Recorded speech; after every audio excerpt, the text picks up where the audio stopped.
दोस्तों नमस्कार। Colonel Ajay CO Ajay astro money group first global astro finance digital channel से आपसे हम खातिब होता हूँ। आज 15 मई सन 2026। दोस्तों खबर निकल के आ रही है कि अंतर्राष्ट्रीय बाजारों वायदा बाजार में आइस कॉटन मार्केट में चीन से जो उम्मीदें लगा रखी थी और कमज़ोर एक्सपोर्ट के चलते बाज़ारों में बड़ी गिरावट देखी गई। जुलाई वायदा अंतर्राष्ट्रीय बाज़ारों में कॉटन का 83.94 सेंट पर बंद हुआ। जानिए रिपोर्ट विस्तार से। दोस्तों खबर निकल के आ रही है कि अंतर्राष्ट्रीय बाजार यानी आइस कॉटन में कीमतें में पिछले कुछ समय से लगातार शानदार तेजी यानी मल्टी ईयर रैली चल रही थी, उसके ऊपर ब्रेक लगा है। कमज़ोर अमेरिकी निर्यात और डाटा और चीन के साथ व्यापारिक बातचीत में कोई ठोस नतीजा नहीं निकलने के कारण बाज़ारों में भारी बिकवाली यानी लिक्विडेशन देखा गया।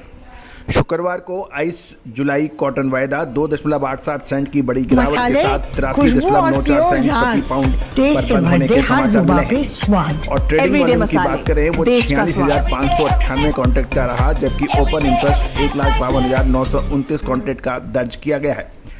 दोस्तों बाजार की नज़रें अमेरिकी राष्ट्रपति ट्रंप और चाइनीज प्रेसिडेंट जिन जिनपिंग के पर लगी हुई थी। बीजिंग में अमेरिकन राष्ट्रपति डोनाल्ड ट्रंप और चीनी राष्ट्रपति शी जिनपिंग के बीच चल रही हाई प्रोफाइल बैठक को लेकर कमोडिटी बाजार की उम्मीद ठंडी पड़ गई है, क्योंकि चीन ने यानी अभी कोई खरीद का ऐलान नहीं किया है। बाजार को उम्मीद थी कि चीन तुरंत अमेरिकन एग्रो कमोडिटीज़ में विशेषकर कॉटन की बड़ी खरीद की घोषणा कर सकता है, लेकिन ऐसा कुछ तत्कालीन ऐलान नहीं होने से ट्रेडर्स और इन्वेस्टर्स निराश हुए, जिससे अंतर्राष्ट्रीय बाजारों में कॉटन के दाम गिरे। हाल में के कुछ सप्ताह में कॉटन में जो बड़ी तेजी देखी गई थी, उसकी मुख्य वजह चीन द्वारा अमेरिकी कॉटन की संभावित भारी खरीद की अटकलें थी। अब इन उम्मीदों के कमज़ोर पड़ने से कृषि बाजार में ऊपरी स्तरों पर भारी दबाव देखा जा रहा है। अमेरिकन कॉटन की जो एक्सपोर्ट सेल्स की जो बात करें तो अमेरिकन कृषि विभाग यानी United state of America department of agriculture की ताज़ा एक्सपोर्ट सेल रिपोर्ट ने बाजार की धारणा को और कमज़ोर करने में घी में तेल का काम किया। अपलैंड कॉटन की नेट सेल इस सप्ताह केवल 47,700 रनिंग बेल्स की गई, जो मौजूदा मार्केटिंग ईयर का सबसे निचला स्तर है। साथ साथ इस अवधि के दौरान 2,90,300 बेल्स का कुल एक्सपोर्ट शिपमेंट हुआ। इस हफ्ते अमेरिकन कॉटन का सबसे बड़ा खरीदार वियतनाम रहा, जबकि उसके बाद टर्की, बांग्लादेश और चीन का नंबर रहा। पीमा कॉटन की सेल्स और एक्सपोर्ट इस सप्ताह सुस्त देखे गए, हालांकि इसका एक्सपोर्ट वॉल्यूम हाली औसत से कुछ बेहतर था। कॉटन की कीमतों को निचले स्तर पर एनर्जी मार्केट का अच्छा सपोर्ट मिला। अंतर्राष्ट्रीय बाजार में WTI क्रूड ऑयल 0.15 डॉलर की बढ़त के साथ 101.17 डॉलर प्रति बैरल पर बंद हुआ। इसका इम्पैक्ट ये था कि कच्चे तेल की कीमतों की यह मजबूती कॉटन के लिए पॉजिटिव रुख देता है। क्रूड महंगा होने से सिंथेटिक फाइबर जैसे पॉलिस्टर बनाने की लागत बढ़ती है, जिससे नेचुरल कॉटन फाइबर यानी सूती धागे में सिंथेटिक के मुकाबले अधिक कॉम्पिटिटिव और आकर्षक बनता है। भले ही शॉर्ट टर्म में बिकवाली का माहौल है, लेकिन फंडामेंटल अभी भी कमज़ोर नहीं हुए हैं।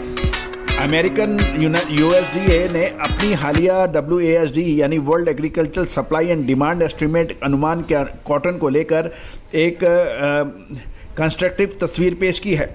US प्रोडक्शन का जहां अनुमान है 2026-27 के लिए अमेरिकन कॉटन का उत्पादन 13.30 मिलियन बेल्स का रखा गया है। जहां तक ग्लोबल स्टॉक्स की बात करें तो ग्लोबल स्तर पर एंडिंग स्टॉक में और गिरावट आने की संभावना जताई गई है, ये जो दिखा रहा है कि मीडियम टर्म पर सप्लाई की स्थिति टाइट रह सकती है। तकनीक की चार्ट पर बात करें तो कॉटन 88 सेंट के अहम रेजिस्टेंस जोन को पार करने में विफल रहा है, जिसके बाद में शॉर्ट टर्म सुधारात्मक यानी करेक्टिव फेज देखी गई है। एनालिस्ट जहाँ तक बात की जा रही है कि जब तक आइस कॉटन की कीमतें 80 सेंट के मजबूत सपोर्ट जोन के ऊपर टिकी हुई है, तब तक बाजार में दीर्घकालीन बुल्स स्ट्रक्चर यानी ब्रॉडर बुलिश स्ट्रक्चर सुरक्षित रहेगा और निचले स्तरों से दोबारा खरीदारी की संभावना बन सकती है, ऐसा कहना है कुछ व्यापार विशेषज्ञों का। शॉर्ट टर्म में कमजोर एक्सपोर्ट डिमांड, ट्रंप और शी वार्ता से तत्काल परिणाम न मिलने के कारण कॉटन की कीमतों में मुनाफा वसूली हावी रही है, लेकिन मीडियम टर्म में सीमित वैश्विक सप्लाई, ऊंचे क्रूड ऑयल की प्राइजेज और अमेरिका में मौसम को लेकर बनी चिंताओं के चलते कॉटन के निचले स्तर पर लगातार सपोर्ट मिलने की उम्मीद व्यापारी और इन्वेस्टर्स लगा रहे हैं। गौरतलब है कि जुलाई वायदा जो आइस कॉटन का है वो 83.94 सेंट पर बंद हुआ है। यानी ये एक बहुत ही महत्वपूर्ण रहेगा कि अगले 2-3 डॉलर यदि और टूटते हैं तो उसके बाद कॉटन की स्थिति नाजुक होगी, लेकिन अभी तक स्थिति मध्यम रहने की उम्मीद लगाई जा रही है। दोस्तों, उम्मीद है कि सभी जानकारियाँ आपके लिए लाभदायक साबित हो सकती हैं। All the very best, good luck, happy trading.